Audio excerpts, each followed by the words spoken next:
Good morning, students. Today we'll be solving few sums from inverse trigonometric function. The theoretical part is already being discussed and is posted there in Edmodo. Before doing the sums, you can always check there in Edmodo and then you solve these sums. Please check it out. We are doing sums from ML Agarwal, which is exercise 2.1 and question number 2 part 3. So what is the first sum? It's written find the principal value for cosec inverse root 2. So how to solve it? This is the solution check. Cosec inverse root 2 we are writing is equal to x. So cosec x is equal to root 2. Now when cosec will have the value root 2? At cosec pi by 4. Remember, we always have to take care of the range of every inverse trigonometric function. Check it out. The range of cosec inverse function. The cosec inverse function range is from minus pi by 2 to pi by 2 except the 0. So this value we are keeping under the range and we are writing that cosec pi by 4 will give us the root 2 value. So x's value is equal to pi by 4. The second sum, that is find the principal value again for sine inverse minus 1. So this is the solution. Sine inverse minus 1 is equal to x. So sine x is equal to minus 1. And in minus 1, you can write sine of minus pi by 2. Why we have written minus pi by 2? Remember, we always have to take care of the range. So please check the PVB table for that. Check for sine inverse, the range is from minus pi by 2 to pi by 2. So that's why we have to write for minus 1, it's minus pi by 2. So x's value is equal to minus pi by 2. Please take care of this. You should never do it because it's written sin x is equal to minus 1. So you may write keeping the minus sign outside. You may think that you can write sine pi by 2. Sorry. So here you have sine. In place of pi by 2, you're writing pi minus pi by 2. This angle is actually showing you one angle at second quadrant. But remember, in second quadrant, sine will have a positive value. So this you cannot write. Moreover, the sine inverse range, the sine inverse function range will fall either in fourth quadrant or in first quadrant. So it will never come in second quadrant. So x is equal to pi by 2 will never possible in this case. Remember this. Coming to the third sum. See, this is a very important sum, that is sec inverse sec 9 pi by 5. How to solve it?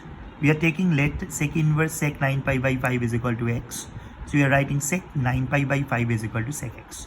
Now we are writing this angle in this way.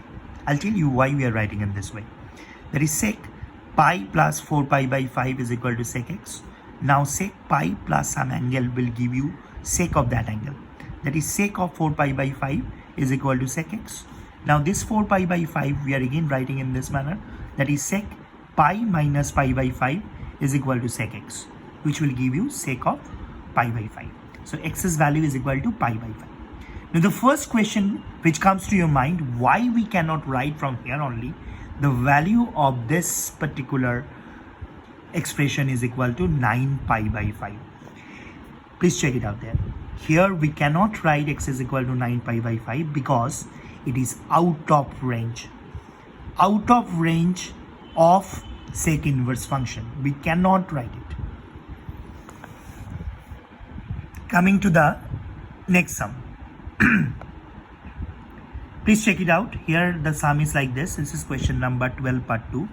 If cot inverse minus 1 by 7 is equal to x, then find the value of sin x and cos x. Please check it out. Here is the solution. We have written cot inverse minus 1 by 7 is equal to x. So you're writing cot x is equal to minus 1 by 7. Please check out the range. So while finding the value of sine inverse, while finding the value of sin x and cos x, we can always use this trigonometrical identities. That is cosec squared x is equal to 1 plus cos squared x. In place of cot x, we are using the value of minus 1 by 7. So you're getting the value of cosec squared x as 50 by 49. So the value of sine squared x is reciprocal of cosec square x, that is 49 by 50. So the value of sin x is equal to 7 divided by 5 root 2. Remember, we are not considering the negative value because it falls in second quadrant. In second quadrant, sin x will be always positive. Check it out. How to find it out? Now cos x function. So we have another trigonometrical identities, that is cos square x is equal to 1 minus sin square x. So in sin square x we are using this value, and the value of cos square x we are getting 1 by 50, and cos x value we are writing as minus 1 by 5 root 2. Why negative value? Because the angle x falls in second quadrant. Coming to the next sum. This is question number 15 part 4. Using principal values, find the value of cosec inverse minus 1 and cot inverse minus 1 by root 3. So what we are doing, we are writing cosec inverse minus 1 is equal to x. So cosec x is equal to minus 1, which is equal to cosec of minus pi by 2. So the value of x is equal to minus pi by 2. Remember, this value, for this value you always have to consider the PVV table. Now for the second one, that is cot inverse minus 1 by root 3, that is equal to y. So cot y is equal to minus 1 by root 3, which is equal to minus of cot pi by 3. Now this minus of cot pi by 3, you can write it in this way, that is cot of minus pi by 3, which will give you y is equal to 2 pi by 3. Remember, we have written this because keeping in mind the range of cot inverse function in PVV table. So while finding out the value of cosec inverse minus 1 and cot inverse minus 1 by root 3, we are just putting the value of minus pi by 2, and from here we got 2 pi by 3. So we are just subtracting it and we are getting pi by 6. Next sum is 13 part 3. What is that? Here we have cos of cos inverse minus root 3 by 2 plus pi by 6. So what we are writing, cos inverse minus root 3 by 2 is equal to x. So cos x is equal to minus root 3 by 2, which is equal to minus of cos pi by 6. So you are writing cos x is equal to cos of pi minus pi by 6. So here the value will be cos 5 pi by 6. So x's value is equal to 5 pi by 6. So now while finding the value, now over here cos is here. In this place, cos inverse minus root 3 by 2, we are writing 5 pi by 6, and pi by 6 is already there. So we are getting the value of cos pi, which will give you minus 1. So this is your answer. Now coming to the next sum. Here we have tan inverse, find the value of this. That is tan inverse, this question number 16 part 2, tan inverse 2 sine 2 cos inverse root 3 by 2. So how will we be solving this? See, what we are doing, we are taking cos inverse root 3 by 2 is equal to x. So cos x is equal to root 3 by 2. Now here we are finding out the value of sin x. By which method? By triangle method. This method is very important. We will be doing this method for several sums of inverse trigonometric function. This is called triangle method. Now see, if cos x is equal to root 3 by 2, so we can always say the base is root 3 and the common ratio, root 3 suppose x, and the hypotenuse will be 2x. So in that case the perpendicular will become 1x.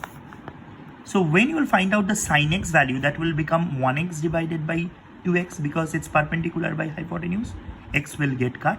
So sin x value is equal to half. Now we will be putting the value over here. See, this is tan inverse is there, then 2 sine 2 is there, in place of cos inverse root 3 by 2 we are writing x. So now here we'll be using a formula of sine 2x. See, sine 2x formula is 2 sine x cos x. That's what we are using. And after that we are using the value of sine x and cos x, which we found from here. That is half and root 3 by 2. So few things will get cut and we will get tan inverse root 3. Tan inverse root 3 will give you pi by 3. So this is your answer. Now is the last sum from this exercise, that is 17 part 2. What is that? We have to find out the value of this tan inverse minus 1 by root 3. cot inverse 1 by root 3, tan inverse sine minus pi by 2. So again, tan inverse minus 1 by root 3 is equal to x. Sorry. So tan x is equal to minus 1 by root 3. That is tan is equal to minus pi by 6. So you can write x is equal to minus pi by 6. Remember, this value, for this value, you have to check the PVV table. It should be under the range. You cannot write anything out of the range. Then the value answer will never match, and which is not accepted also. Coming to the next expression, that is cot inverse 1 by root 3, which is equal to y. So cot y is equal to 1 by root 3, that is cot pi by 3. So y's value is equal to pi by 3. And for the last one, that is tan inverse minus 1, we can write as minus pi by 4. Then for this angles, we are using the value that is minus pi by 6 plus pi by 3 minus pi by 4. And finally, the answer that we are getting, which is equal to minus pi by 12. That's all for today. Thank you so much, students.